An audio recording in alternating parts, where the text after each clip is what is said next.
So we are going to talk about how to find balance between E, S, and G in the agri-food sector. And I would like to start with general question. Maybe Daniel could answer.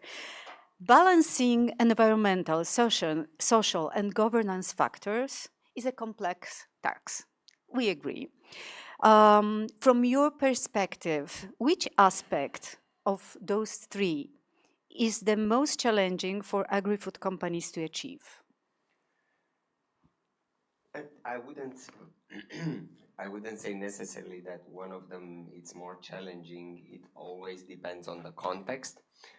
Like, but for example, the governance side might be the one that it's not tackled very, very often in conversations, in events. The environmental side, it's probably the most one that it's very often talked about. We talk a lot about regenerative agriculture. Also, the social side, it's quite tackled. Like, for example, even if we look at the Empowering Women in Agri-Food program, basically it's in that area of the diversity of trying to tackle the social side of things. But when it comes to governance, a lot of organizations, a lot of entrepreneurs are considering that governance is something that only corporations should do, and it's not something that it's for a startup or for an SME. So maybe from this perspective, the governance side might be the one a bit more challenging to tackle from this perspective. If I may. They were encouraged to contradict one another. My opinion is, okay, I am probably wrong, but in my opinion, governance is a tool. It's a simple tool in order to reach the goals. Yes, environmental goals, and in the end of the day, society, it's the end user. So governance is just a playground or the tools you take from your toolbox to reach those goals. That's my understanding. Well, as I'm taking the challenge to something different, and I agree with both of you guys. Although I would go with the environmental part of the deciding between those three, and the reason will be similar to what you actually said. There are so many regulations connected to the environmental part that it is becoming overwhelming for a business to answer all those. Basically, every week there is a new protocol that the European Union will give you, and it will be strongly connected to the environmental part. It is, or at least it feels like this. And also, I will just allow myself, because I was having a conversation with a woman in this room before we started. When we talk about balancing at all, it's not even only between those three, because in running a business in the sphere of agriculture, it also is very connected to the founder, the co-founders, the people that are into the company, and they're the one who actually have to balance between those stuff, together with thinking about their health as well. And what I want to say is that in order to be an honest business, you have to clarify your mission and vision and just see which one of those three parts, the environmental, social, and governance, is actually the one that you can achieve the most at the beginning. I can see Mindaugas is disagreeing. No, I'm not. I'm starting to, digest what is. I believe that if we try to be sustainable in all the matters, you cannot. I mean, if you will choose one, and by choosing one, I understand that it's not easy task, and if we take ESG as such, as bureaucratic frame, and EU requirements, all those books, etc., then you start to kill yourself before starting to do the things. But you cannot, in my understanding, to start saying that I will do this and that will wait. you should balance. Otherwise, I mean, we are in a hurry generally on The Earth, next I believe. question will also go to you because the concept of ESG is often associated with larger companies and corporations. Do you think it could be also associated and incorporated into startup businesses? This is where I agree with Jessica. Finally. But, I mean, again, from bureaucratic perspective, Elephant is heavy, huge, and it starts to be heavier and heavier as we speak because all the new regulations, requirements are discovered or thought of, and then they are put to the actions, etc., etc. So, of course, following the rules and requirements, which are one way or another needed, amount of those, that's another story, and impacts of those, it's also another story. It's easier to follow when you are in an established business where you have resources enough to dedicate, etc., etc. On the other hand, if you start your own business and your values are clear and strong enough to follow the dream without harming others, that's where you start to think about the environment, about the society, and what is the impact to the society as large. And of course, then governance need to be in place in order to tackle the things. So yes and no. It's partly easier, but it's not less needed in every small business.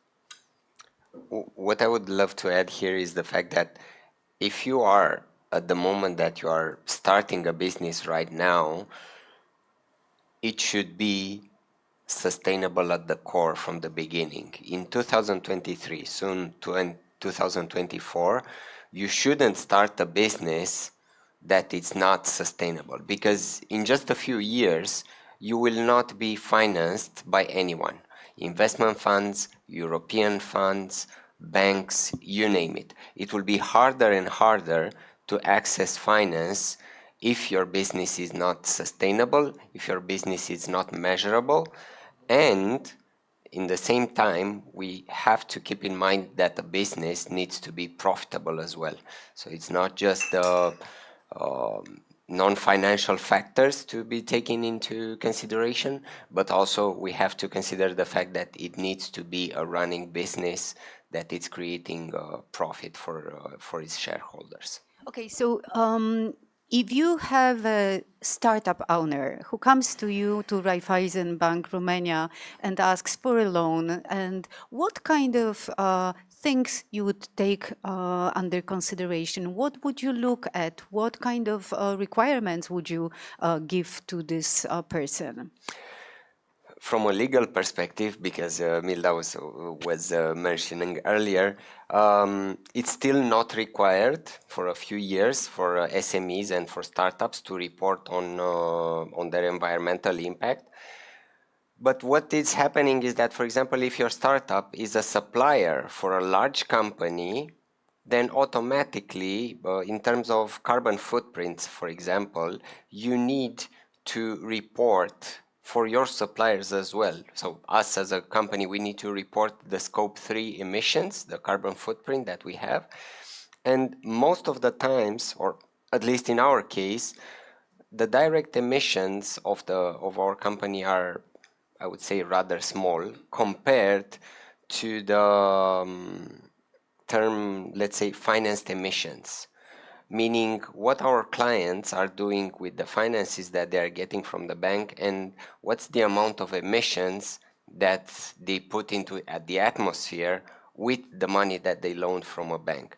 So from this perspective, quite sooner than later, any company of any size will need to report on its carbon footprint, and the ones that are, let's say, stealing the start in a very good way, that are starting rather sooner than later, might even have a competitive advantage, because when working with other larger companies, they will be able to provide this data, which in then it will become a criteria for them to choose someone who's having a carbon footprint measure against someone who doesn't have his carbon footprint measured.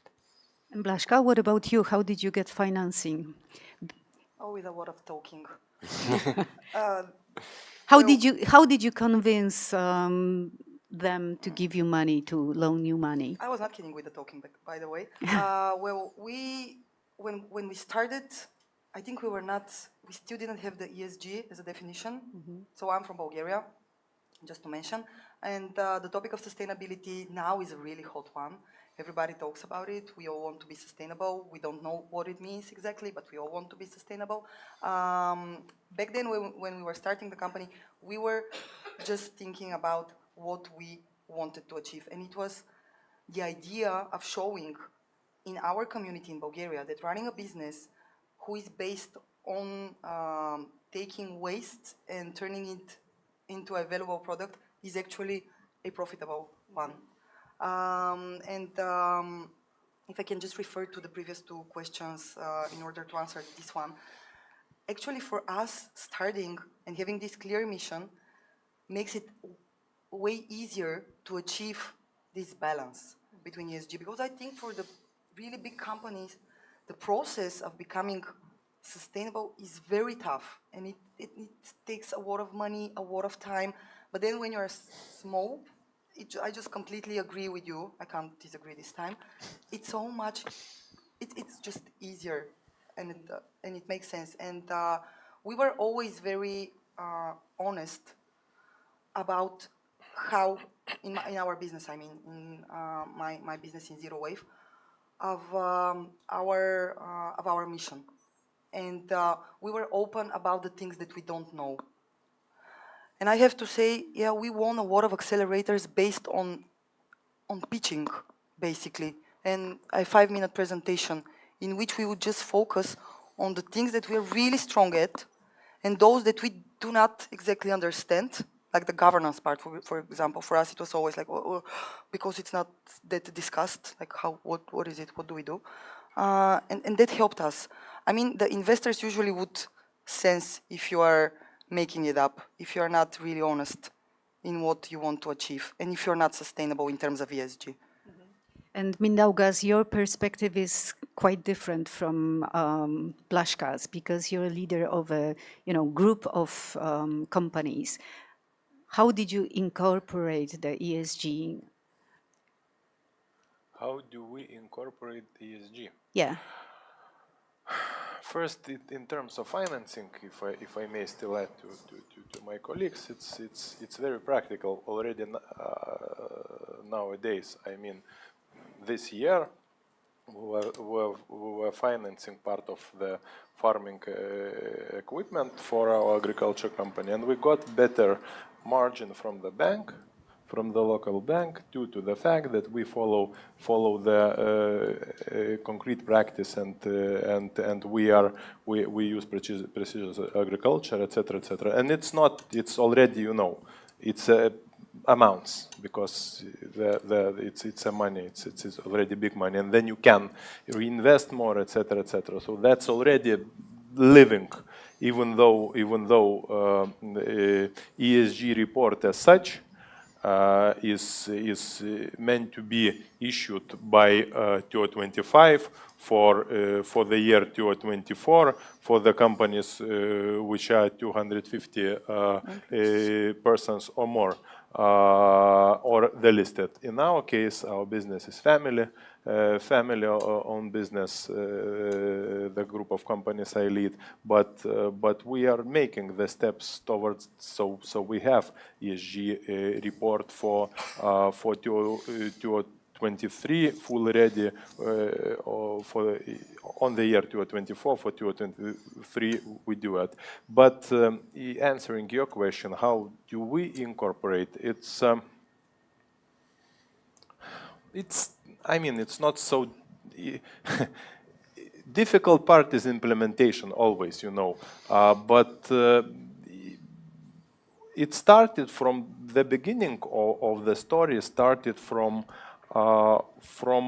the place where myself and the leaders of the companies inside group, we were discussing about our long-term goals. And one of the statements we made for ourselves that we want that our kids and grandchildren would grow old healthy in this country. So that was the first step to any ESG activities. And then what you do? Then you look through the scope, you look how you harm environment, people, whatsoever, and you want to improve. And then it goes to the targets, then it goes to the targets, to KPIs, to monitor those KPIs, follow those KPIs, and then improve. Have you ever had a problem or maybe like a mental problem, or do people ask you about the connection between paying attention and introducing ESG values and thinking of profits? Does it have an impact on your profit? Do you sometimes feel like being connected to ESG makes your profits less? It's on one hand, we should not overplay with modern or very popular ideas about business being everything but the money.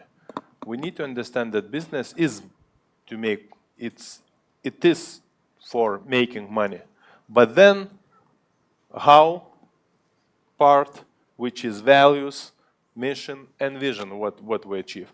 And in short term, it may be this or that, but as a responsible citizen, you need to understand if you will not stop harming, if you will not start improving, in the end of the day, your profits will shrink or you will be out of the market. So on one hand, it's push from the society and from consumers. On the other hand, it's your personal or your company's status or growth. Are you grown up enough to face it that you need to do the things? Mm-hmm. And the next question will be for Daniel Matej. Yes. You are the coordinator of the Engaged Citizen Pillar in Raiffeisen Bank Romania. Can you remember any specific examples of successful projects in the agri-food sector that would combine the ESG values in them?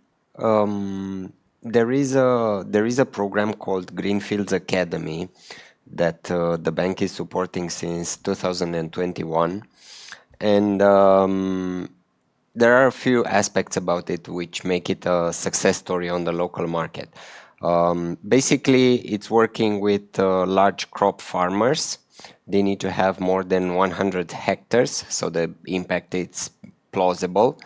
There is a partnership. I think there are about 10 large companies who are supporting the same program. So it's not just one company supporting the program, but it's rather a local coalition of companies supporting this mission.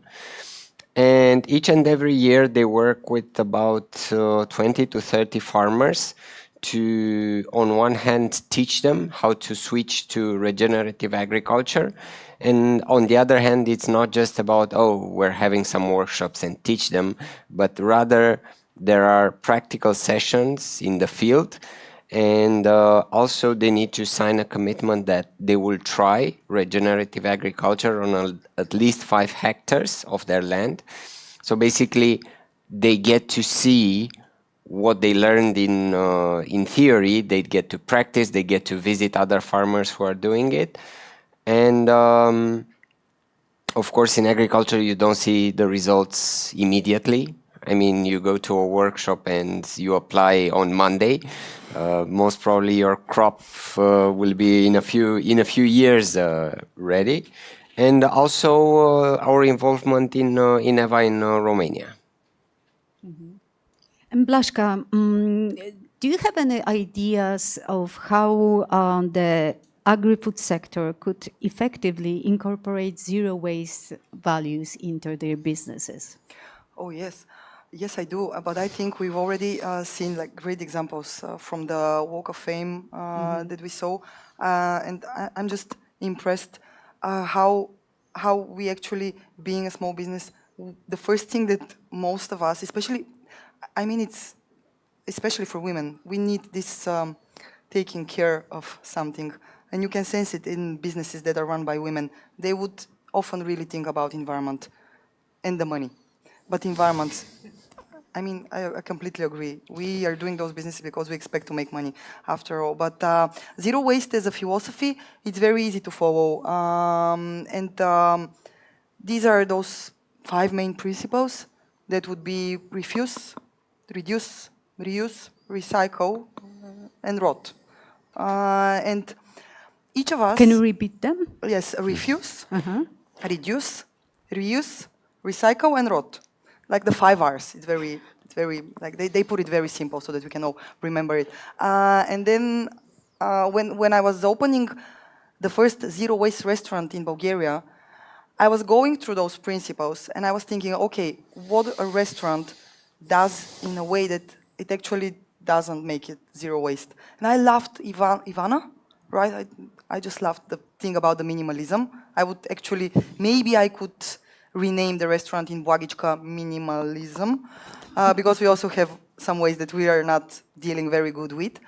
But there will be plenty of examples of how you can be zero waste and how you can minimize. You just need to apply it to your own business. When we talk about agriculture, usually it comes to some bio waste, some surplus food. And we've seen only in those 2 hours since we are together, great examples of how you can turn those surplus, those food waste, into something that will nurture your land, that will feed your animals, and will actually save you money. Why I love Zero Wave is not because I started it, but because we're making money out of something that is thrown on the landfill. And this is a lovely example of how to make money in a sustainable way and support helping nature. And I just want to add, whenever, like what I would say that in Bulgaria, for example, we have a lot of amazing entrepreneurs. I see all of the women and men here, the one that I heard so far, are also amazing entrepreneurs. And they probably could sell everything, right? They can come on stage and they can convince you to buy anything. But then each of those persons decided that it will not be that I will sell everything, but I will sell something that makes sense. And this is, I think, the key to having a better business culture, not just because I want to make money. And do you have this feeling that you should share your knowledge and whatever you have learned by now with bigger companies and show them it's possible to adopt those measures? Oh, absolutely. I would say yes, because I even sometimes have the feeling that smaller companies, because they've went through the process, could be very valuable for those big companies to show them the road. Even it will be a little bit longer with a lot of other corners that will, turns that will show up.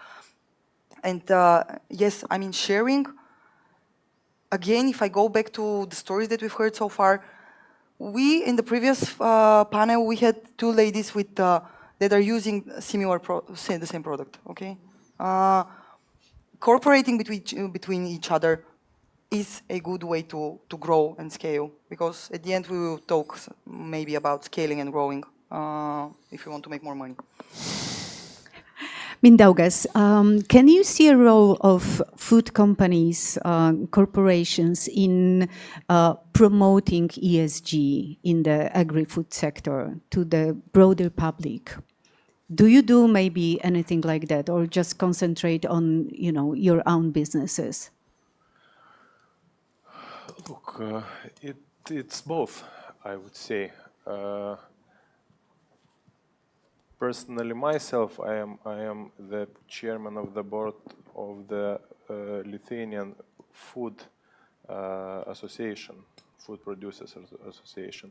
And this is where I think that we do have big companies, those giants like Nestle or Coca-Cola or Kėdainių Konservų Fabrikas, part of our group, or local, bread producer in Vilniaus Duona in our portfolio. And I believe that in terms of promoting, it's about first starting to do by yourself, and then, of course, you spread the word of mouth. And the association for, if we take generally food sector as such in Lithuania, in food industry, we employ more than 40,000 employees. Generally, it's more than 1,100 companies there. So food industry is the biggest employer in Lithuania, all in all. Therefore, I believe that then the association as such, associations, any, not necessarily associations. Look, Agrifood Lithuania, and Christine and the ideas here, why we are here gathered. I mean, that's the ideas, and this is where, when you do have a brilliant idea, you start to gathering people, resources, and then you need to talk. If you will not talk, you cannot be only internally focused. You should talk, by, there is simple, thing that by teaching others, sometimes you learn more than just reading or whatsoever. This is why I believe that's important. Daniel, you are a strong supporter of EVA, which stands for Empowering Women in Agri-Food. And I would like you to tell me how crucial is gender equality in achieving a balanced ESG approach in startups? First of all, I'm a huge supporter of EVA. I actually started interacting with EVA the pilot phase in 2020. We were able to pilot at that time in Romania, and now Raiffeisen Bank Romania is a sponsor of Empowering Women in Agri-Food in Romania. So basically, I left from the implementer to the sponsor, but not going far away from EVA.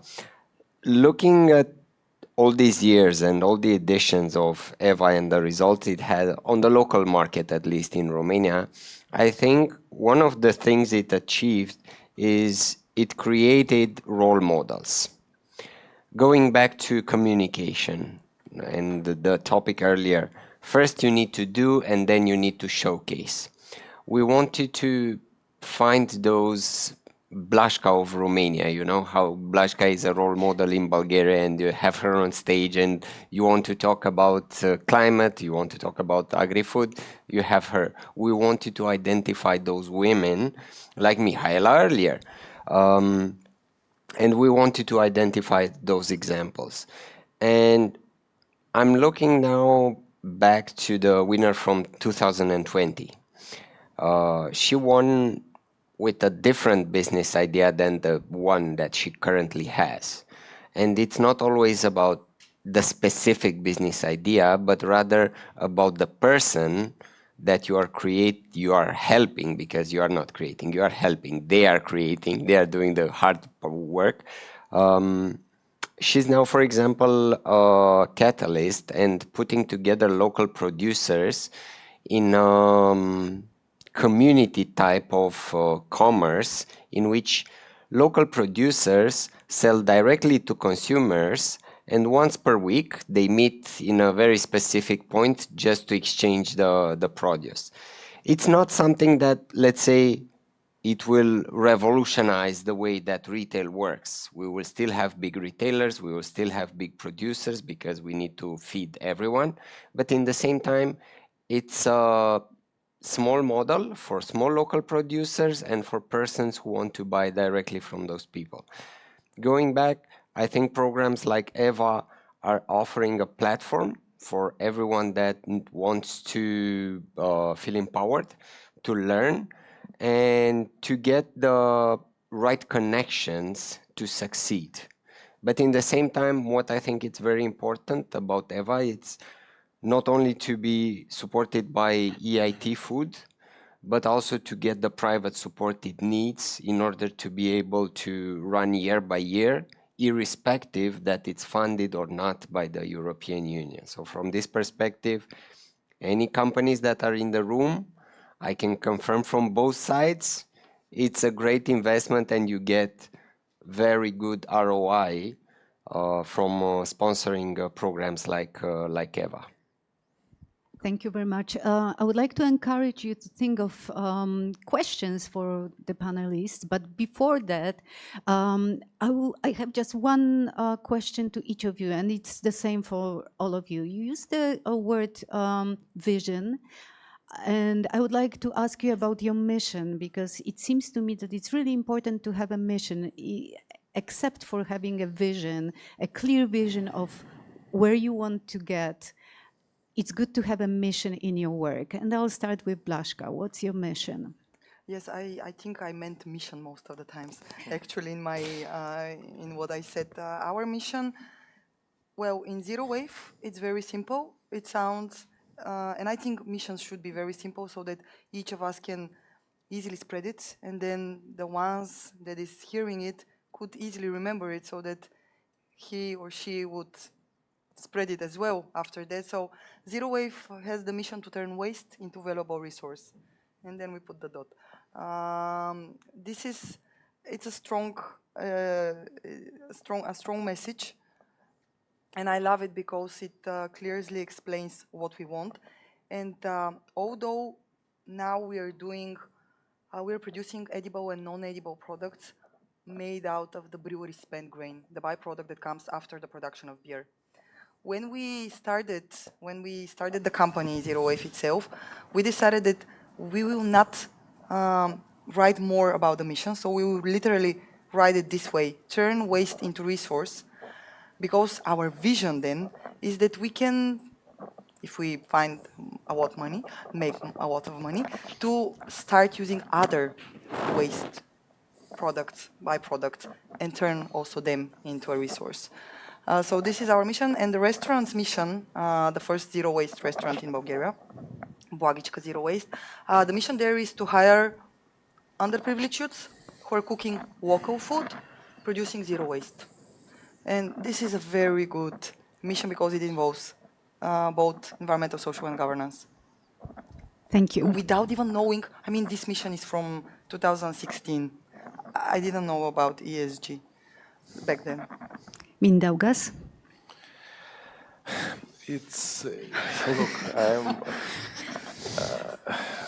I quite often I in the end of the day I start to a bit contradict the not the existing rules, but generally, as through my career in different businesses, I've spent quite many years in big international companies, and I saw quite much of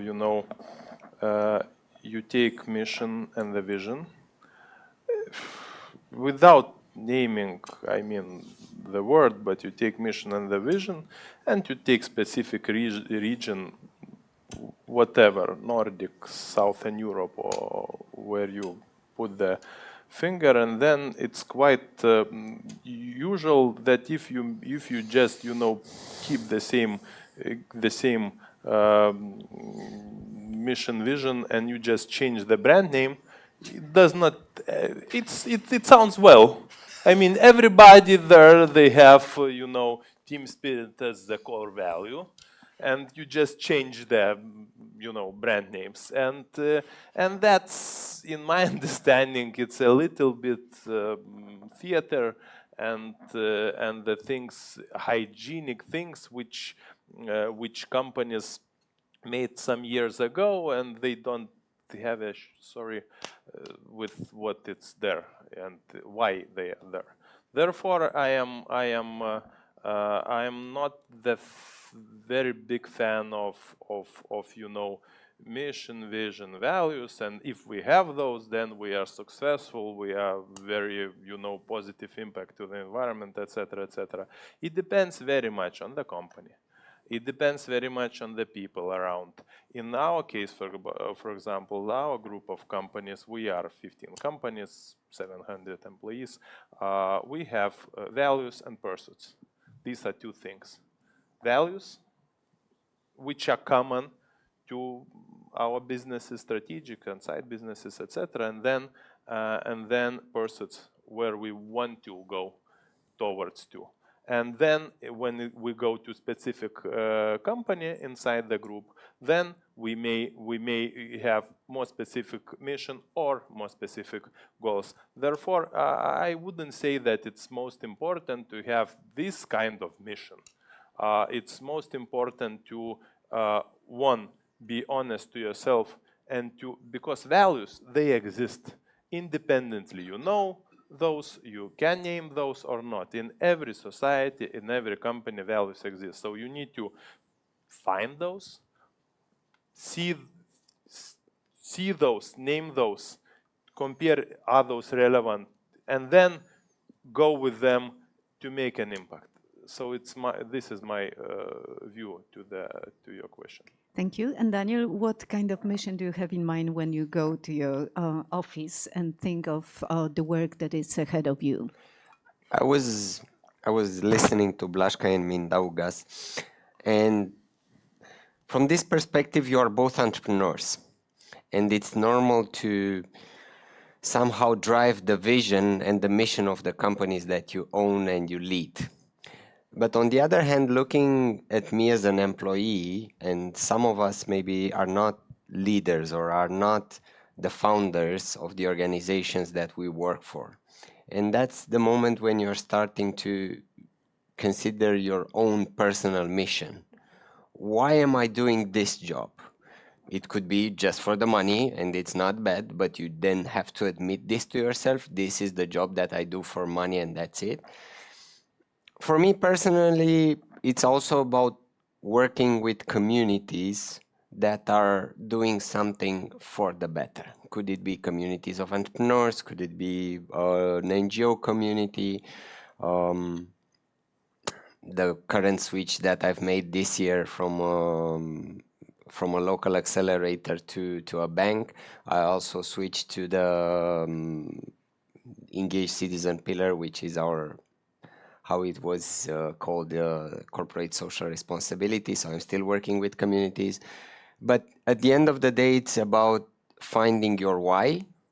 And when you get to an interview with Mindaugas and he's telling you about his vision and how he sees things, that's the moment when you will be like, I want to see myself in this organization or not.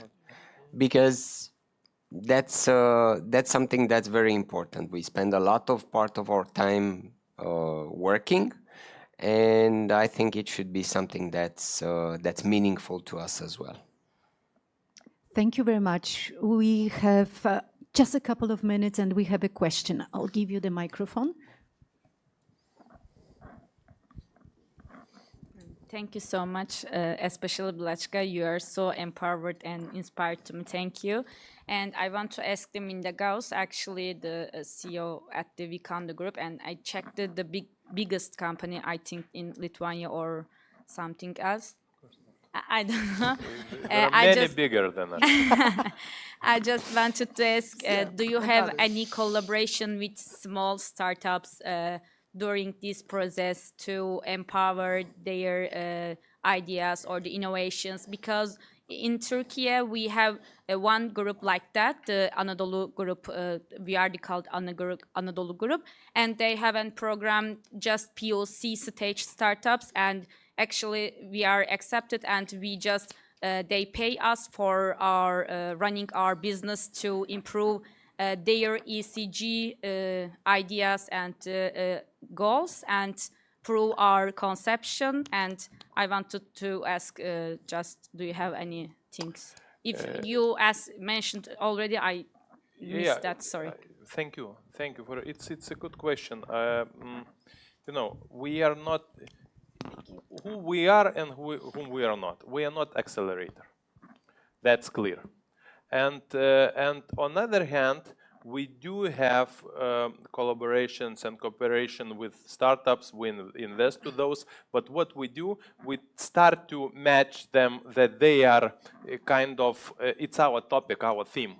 Because otherwise we will spread our attention and will not, because if I have an idea, or my team has an idea, or the startup which comes to us saying that, okay, this and that we need investments, we will grow, etc. We want to match. Is this for us? Is this our sphere of expertise or not? For example, we take agriculture or farming. We are quite big farmer here in Lithuania. We are cultivating more than 5,000 hectares of land, and we do have invested into the startup which is creating currently smart agrometer to access mobile way, easy to access plant health. And this should lead to the decrease of fertilizers, etc., etc.